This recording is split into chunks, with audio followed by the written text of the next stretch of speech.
Now, we here at Primetime have watched John Quinones go to many exotic locations over the years, but we and you have never seen anything quite like this. It's the story of one man devoting his life to preserving the way his fragile fellow creatures live theirs, in a land half a world away, a unique and beautiful place on the African continent which humans have yet to plunder.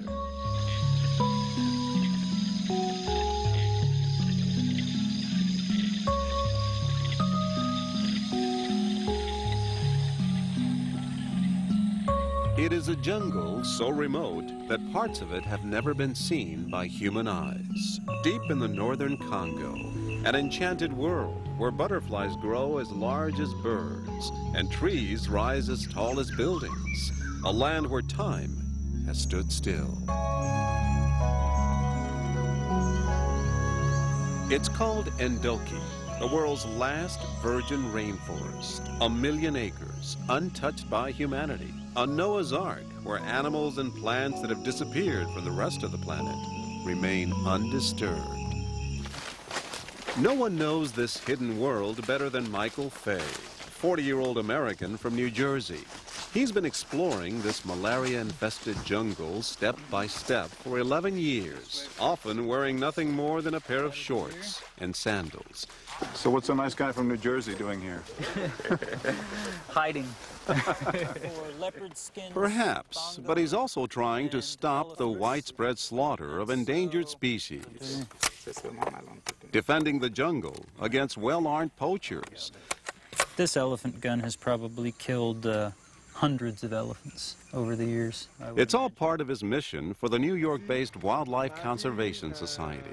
Working with Congo's government, Fay and a team of his colleagues are turning Ndoki into a national preserve. In a remote jungle deep in the northern Congo, correspondent John Quinones already has been given a personal guide to its breathtaking beauty.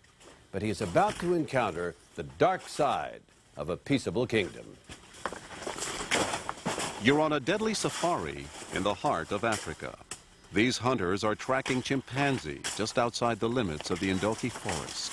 Be warned that the following scenes are very graphic. The target is hit. It's an adult male. The body parts are taken to market and sold to local butchers as wild game or bushmeat. It provides income to hunters and the families who depend on them. This demand for bushmeat is strong, and though it's illegal, conservationists know that the trade can't be shut down completely. By some estimates, up to 10% of Congo's wildlife is being slaughtered every year, including some of Africa's most endangered species, like this baby lowland gorilla found dead in a suitcase. This one is still alive, rescued while on its way to the bushmeat market. But even if the fight to cut back on the bushmeat trade is won, conservationists know that the animals cannot survive without the rainforest. And every day, there's less and less of it. For Michael Fay, saving this forest is not just a battle, it's a war.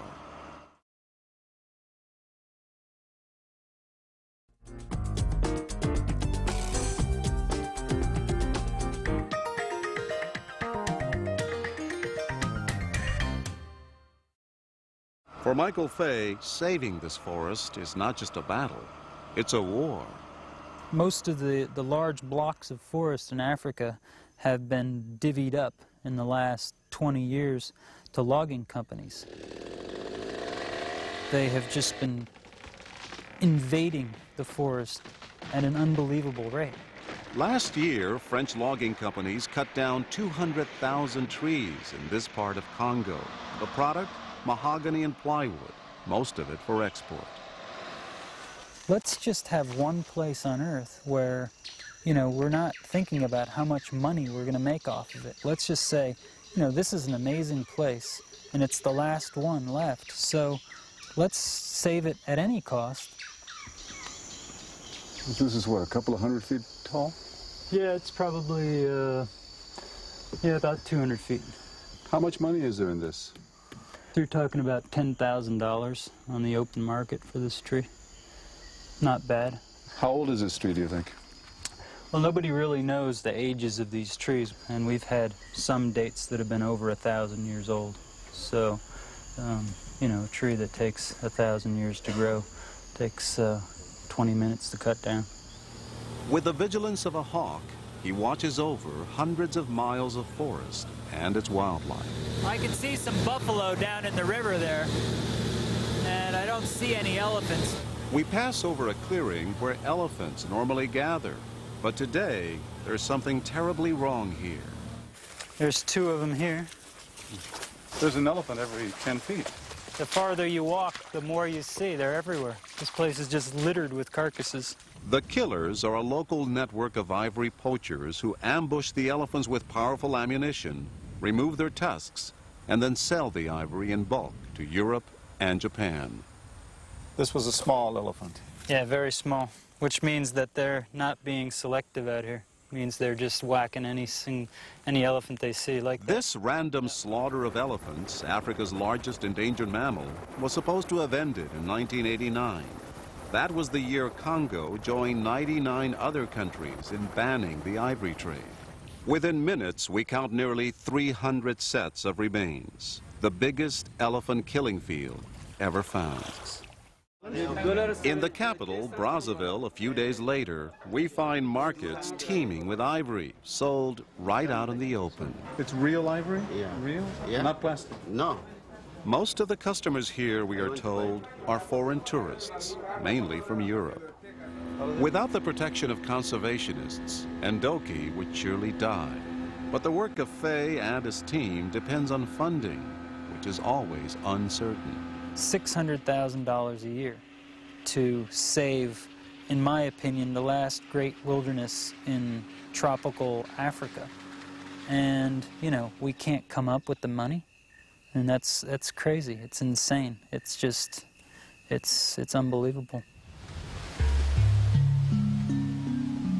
85% of the rainforests that once covered the planet have now disappeared. The world cannot afford to lose the treasures of Ndoki, says Michael Fay. For once lost, they can never be regained. It's hard work, one man trying to save the rainforest. How long will you keep going? Well, as long as it takes. If we lost this place, if all of those animals get poached out and logging occurs, no one will ever have seen it. No one will know what it was.